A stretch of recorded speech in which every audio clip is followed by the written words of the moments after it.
Sam. So, thank you for doing this for us. Welcome to MultiMentors. Welcome to our success stories series. Uh, so, of course, for people who don't know this, Sam and I have known each other since school. Ninth grade is when we first met, and have been friends ever since.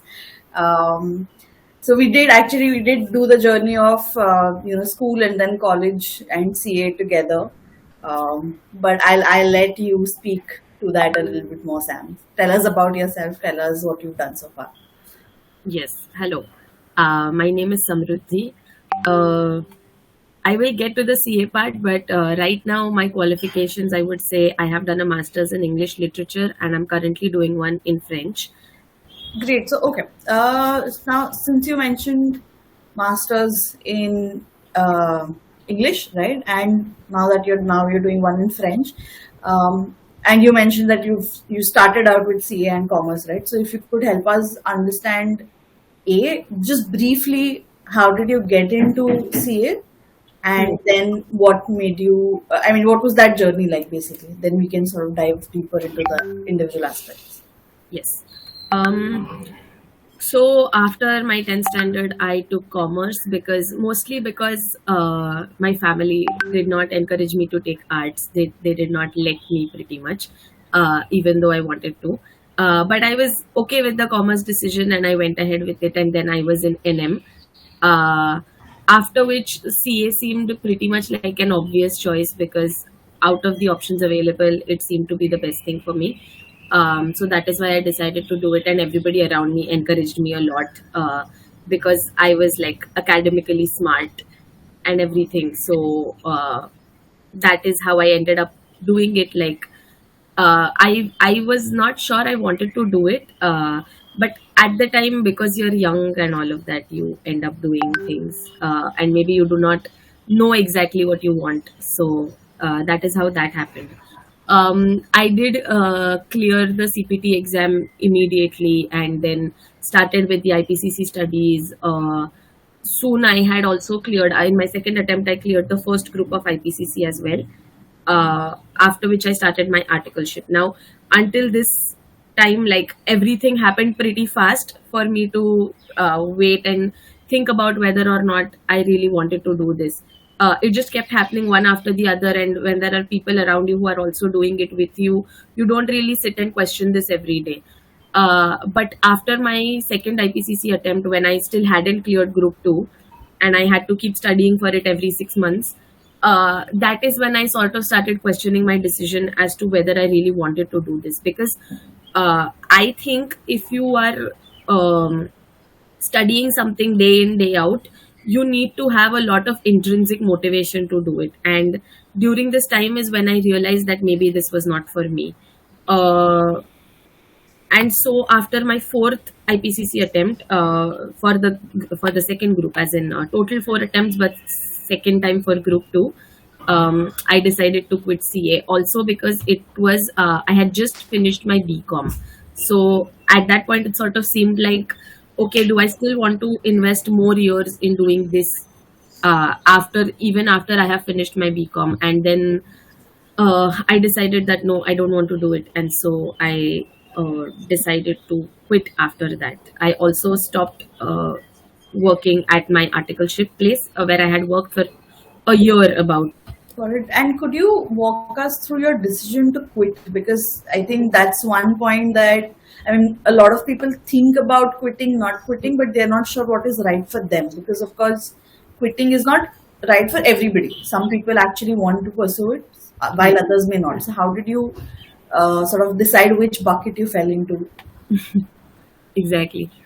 So first of all, I want to say that at the time, I was also not very sure about my decision. I was not sure I was making the right decision. I had a lot of self doubt. Um, I worried a lot. I didn't know what would happen to me if I quit doing something that I had been doing for 4 years. It seemed like a lot of time that I had invested in this. So yes, definitely now after so many years, I can say that yes, I made a good decision and I knew it was the right decision to make. But at the time, I did not know that for sure. I think what is important here is for me, it was not the fact that I was failing my exams which led me to make the decision of quitting. Of course, it helped because if I had kept on clearing all the attempts easily and passing my exams, I mean, uh, I would have continued doing it and maybe even finished it. Uh, but what really mattered was the fact that it was not something that interested me. It was not something I saw myself doing in the long term. Uh, at the end of the day, your career has to be something, I think, which uh, you can wake up every day and want to do. Well, most days at least. And so, in that sense, I realized during that time that I maybe did not want to do this, and that is why I decided to quit. Um, yes, around me there were people, my family, my friends, a lot of people around me said to me that okay, maybe you shouldn't do that, or like you have come this far, so why quit now? This is, I think, another common thing that people will hear. But if you know that it's not the right decision, then you have to do what is the right decision. And just because you have invested a certain amount of time doing something does not mean you have to invest more. I mean, I think this is the sunk cost fallacy. And I so think yes, that CA training does come into play. It's not like you got in it. yes, yes, lot of it. Um, I wouldn't even say like that I regret doing what I did, because of course it has taught me a lot of things, and it was interesting too. But at the end of the day, yes, maybe I wanted to do something else, and that's why I decided to do that. That's quite powerful. So, like you said, at that point you were still not sure about whether this is the right decision for you. So, was Hmm. there a turning point which made you feel like, okay, this is it. Now is the time that I move on to something else? Yes, actually, I mean, there were a few things. I wouldn't point to like one particular thing, but there were a few things like I had started exploring on my own. I had started doing more research about the fields I wanted to work in. I have always been interested in languages. So I started looking at careers in editing, for example. I happened to have a few friends who worked in the field. So then I spoke to them about this, and they encouraged me that yes, if you're really good at this and you could potentially consider a career in doing this. And they also sort of like guided me in the sense that they helped me understand what it takes to become an editor, for example. And along with all that, speaking to the people around me who were working in the fields that I wanted to work in uh, actually helped me a lot. At the time, they were just my friends, and so I was not thinking about it like I was making a career decision. But in hindsight, yes, that is what I was doing. I was talking to people, I was doing my research, and then I was making my career decision. So that definitely helped. So essentially, to summarize it, what you're saying is you started looking for other options, and that sort of opened a worldview, saying that okay, there is something outside of this that I can pursue, that I will like, and that I'm good at. Is that a good summary? Yes, exactly. Yes. Got it. So, okay, now let's move on from your CA journey to then how did you end up where you are? Like, I know for a fact, I mean, people may not know this, but I know for a fact that with French, what you've actually done is that you've gone to France, taught people English, come back. You've been on a committee which decided, the which book wins an award, which French book wins an award. So, tell us about that journey, from CA to doing something in languages. Yes. So, like I said earlier, I have always been interested in languages. I had learned a little bit of French in school, but when I started doing CA, I obviously had to put all of that aside to focus on my CA studies. Um, but after I quit CA and I started looking at all these other avenues, I ended up picking up French actually. And then I decided to properly do all my levels. So you have to learn all these levels. Um, and so in the next few years, that is what I focused on. I was studying because it was something that I was genuinely interested in. Uh, and then it ended up becoming something that really helped me with my career also. Like it became my career really. Uh, So I have done till C1 level of French. There are total 6 levels. I've done 5 of them, and I am good at it. So then I ended up also getting this opportunity to go to France in 2020. Over there, I taught little children English, and it was an extremely fulfilling experience. It also like gave me a completely new perspective on everything that I want to do now. So yeah, it was really helpful. And then what you spoke about just now, last year I got this other opportunity where there is a French literary award called Prix Goncourt. Um, and for the first time in India, they wanted us to also make up committee and vote for a book that would win.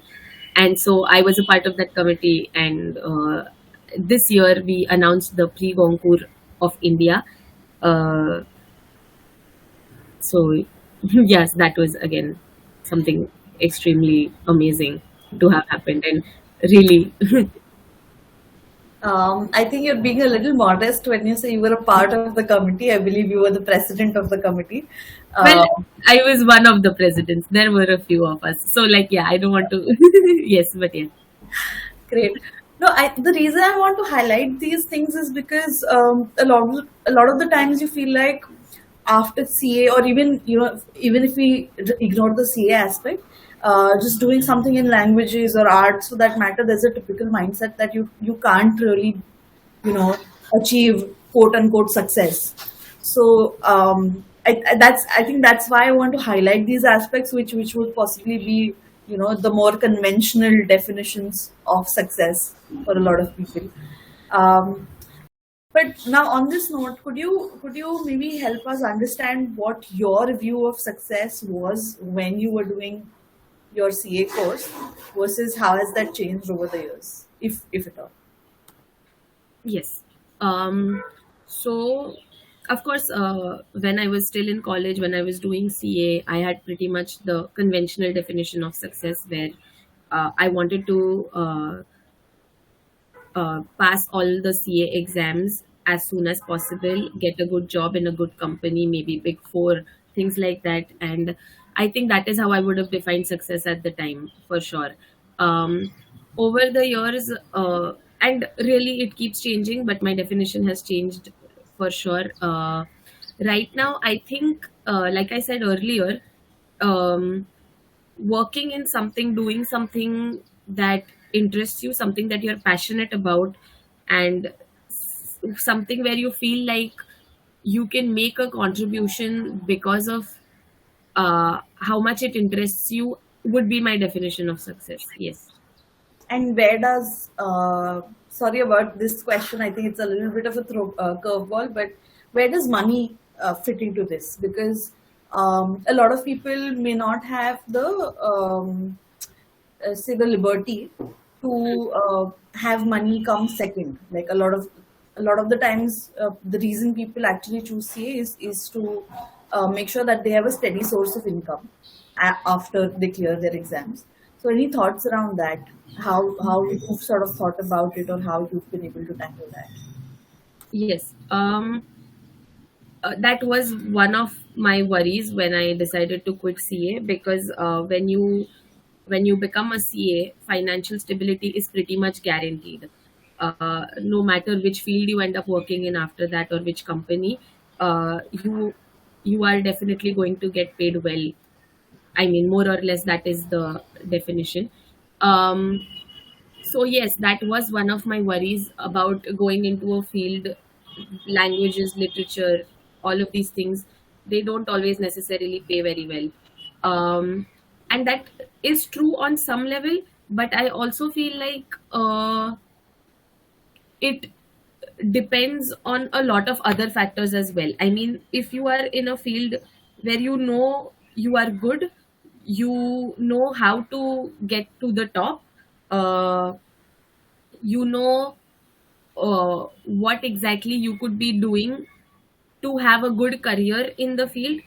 I think all of these things, if you can figure out, sort of, then yes, it is not an issue really. I mean, you will end up getting a good job, you will end up earning a lot of money, etc. Again, it has to align with your goals and what you want, but yes.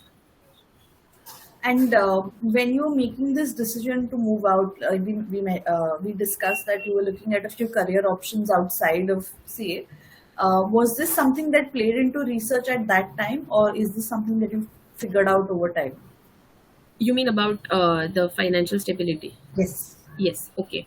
Um, at the time, it really wasn't something I was thinking about too much, actually, because at the time I did not think like that. I did not know how important money was. Uh, I just wanted to do something that I was interested in, something that I was passionate about. Um, so, no, at the time I really wasn't thinking about it, but now I do. It is an important factor. Understood.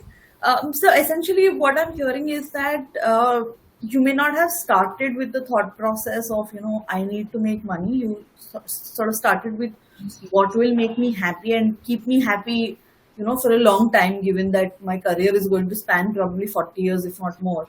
Hmm. And so that was the initiation of this thought process. But over time, you figured out that you can actually use the same skill set to make money, which may or may not be as much as you would have earned otherwise, but you're still, living a better, much happier, calmer life than you would have probably pursuing something that you don't really relate with. Yes, exactly. Exactly, yes. At the time, I was not really thinking about this uh, because all I wanted to do was study something that interested me. And that's how I ended up doing an MA. That's how I ended up learning French. And in fact, it's kind of funny because after a few years of doing this, uh, I was approached by people either because they wanted me to work with them, things like that. And suddenly it was like, oh, wait, is this also good for me to earn money? And then I was like, oh, okay, then I can do this. And yeah, it kind of worked out really.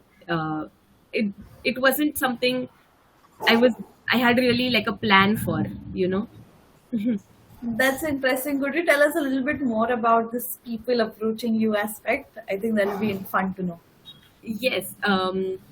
So I right out of college after I quit CA, I worked as an editor for a bit, um, and then after that, I decided to okay, like I will take a break. I will study something. I will get a degree in English or the French thing started happening around that time. Um, and my whole focus was that okay, no, I'm gonna take maybe 2 years to do this study. But during those 2 years, uh, because I guess because people saw how passionate I was about the language in case of French, things like that. I was approached to maybe start teaching the language. I right out I just said no. I was like no, that is not something I can see myself doing. I don't see myself as a teacher. Uh, but the person who approached me at the time, she was my boss after that. She and also she was also my teacher in fact. She encouraged me a lot. She was like it is something I can see you doing. You are good at the language. What you're scared of is going into a classroom and teaching, but that is what I will help you with. And she trained me a lot after that, and that is how I ended up doing it. Basically the opportunity came to me and then I took it, and again that opened up a whole new avenue for me which I wouldn't have previously considered at all, teaching. So yes, that happened. And language teaching, specifically a foreign language in a learning any language as a second language, uh, requires a different skill set. It requires like a whole set of technical know-how, which is not the same as learning other subjects, science, history, geography, etc. So I got trained in that. I am also currently studying it in my master's. So yes, again, like I said, it opened up a career avenue for me. That's quite interesting. It reminds me of Three Idiots. I forget the saying, but essentially, follow or learn a lot that you can, and the opportunities will follow. Yes. Um, you're like a great example of that. So, on this point, on this note, you mentioned working as a teacher, right? Teaching students. Do you think anything that you did during your articleship sort of helped here? Maybe, I mean, you can say no, you can absolutely say no, but maybe the work ethic that you developed there, or was it really not relevant? Yes, that is one thing that definitely helped because people start working after college. When you do articleship, you already have that edge where you start working in the middle of your bachelor's degree, maybe first year, second year, things like that. So yes, in my case, that 1 year of work experience, going out and being treated as an adult who is working, there you are no longer a student. Yes, in your own firm or something you are treated like an article because they know you're still learning, this is your training. But when you go out in other places, you're seen as an employee, they don't really see you as a student. uh, so you have to develop like a professional work ethic, like you have to be more professional in general. uh, that definitely helped me get an edge over freshers. It was just easier to integrate myself into a work environment because I had some experience working before. So, on that note, let me ask you this. Do you regret your decision? I know you mentioned earlier that you may not exactly regret your decision, but would you change things now with the benefit of hindsight if you could? Actually, no. I wouldn't change anything. I mean, I wouldn't go back and change my decision to quit CA. I also wouldn't go back and change my decision to do it, really.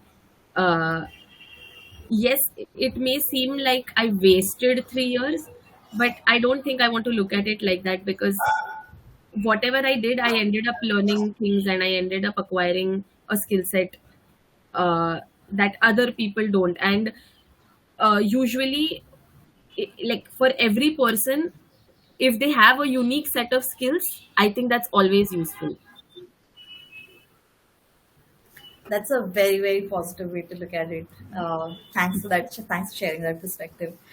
I think I'd just like to end this with just one piece of advice that you would have for the CA aspirants who are watching this video right now.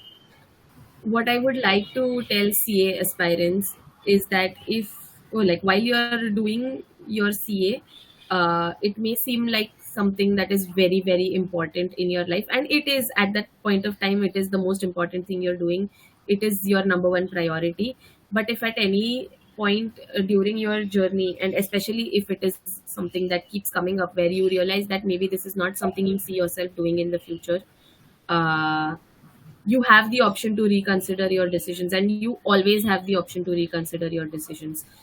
Even if you become a CA and you start working in one field but you realize that maybe this is not what you want to do, that there is still an option to change that, and you have not wasted any time, you have not made wrong decisions or taken steps that are going to, in the long term, your decisions are not going to affect your life the way you think they are going to. So things will work out in the end, I think. That's another reassuring bit of advice. Thank you so much Thank you. for that. So, Sam, just one last question before you leave. For the people who are watching you right now and want to approach you as a mentor on MultiMentors, what are some topics that you think you could help them with? I have a lot of experience teaching French as a second language in India. I also have experience in editing, and just to explore career avenues after MA in English or French, for that matter. These are all the topics I could talk about. Also, if anybody would want to talk about their decision to whether or not they should continue with CA, or if they have already decided not to continue and they are second guessing their decision, and if anybody wants to talk to somebody like that, I think I would be the person to do that with. That's great. Thank you so much, Sam. Thank you for doing this with us. Yeah, thank you. Thank you.